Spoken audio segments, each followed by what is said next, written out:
Time pressure techniques. Some people are simply slow at making decisions, and it's often important to the master persuader to move the process along.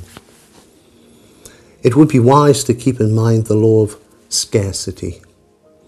When a person perceives that something he might want is limited in quantity, he believes that the value of what he might want is greater than if it were available in abundance. For 2,000 years, church leaders have used time pressure techniques very effectively. The leaders instruct their congregation to act morally, evangelize and pray more, lead better lives, and yes, give more to the church because the return of the Messiah is imminent.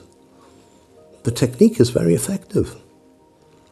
And as we've moved into a new millennium, and as tensions in the Middle East continues to heat up, who knows, this may be the year. Non-profit organisations are masterful at using time pressure techniques. If the public doesn't act now to support causes, the death of children, adults, even the environment can occur. Your support, the public is told, will prevent the terrible things from happening.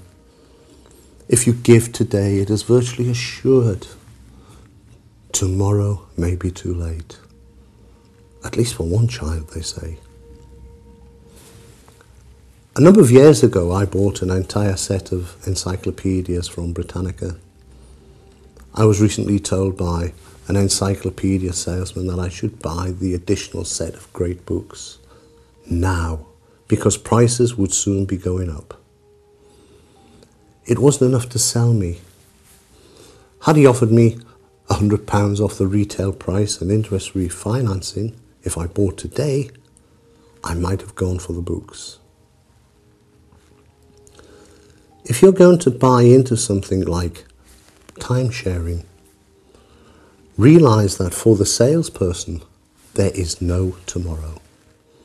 Therefore, the salesperson must be prepared to offer whatever it takes to make the sale. Knowing this, the prospects that are truly interested should not sign on the dotted line right away. Allow the salesperson to come down and down and down. Don't be afraid to offer an incredibly low price for your week of time sharing. Many developers will take your offer so they can announce to the rest of the prospects in the room that you are the proud new owners of a week of time sharing. The more time you spend with any salesperson, the more he is pressured to offer his product to you at the lowest price possible.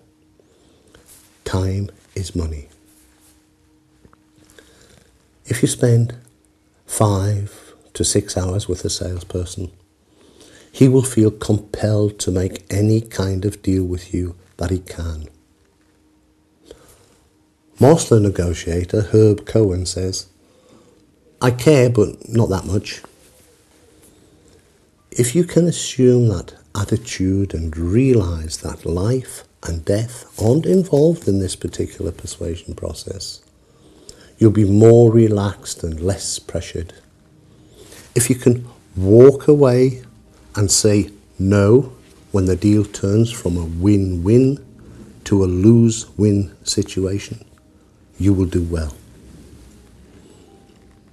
If you're a salesperson who works by appointment with business people, especially those in retail, here's a little nugget for you.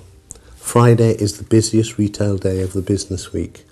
Therefore, set your appointments on Friday, a day when the store owners or managers are very busy and have little time to dig into your product or service.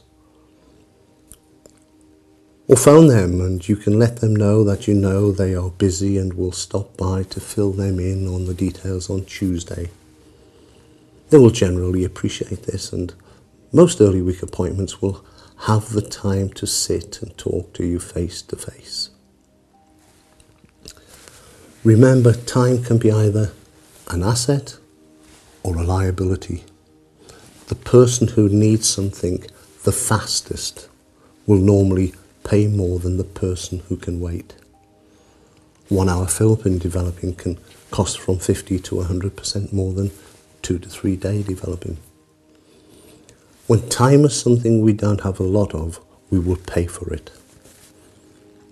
In negotiations of all kinds, if you are under no time pressure, you probably have little to lose. And when this is the case, you needn't worry. All the pressure will be on the other party. Time pressure relates to all aspects of persuasion, as we can see.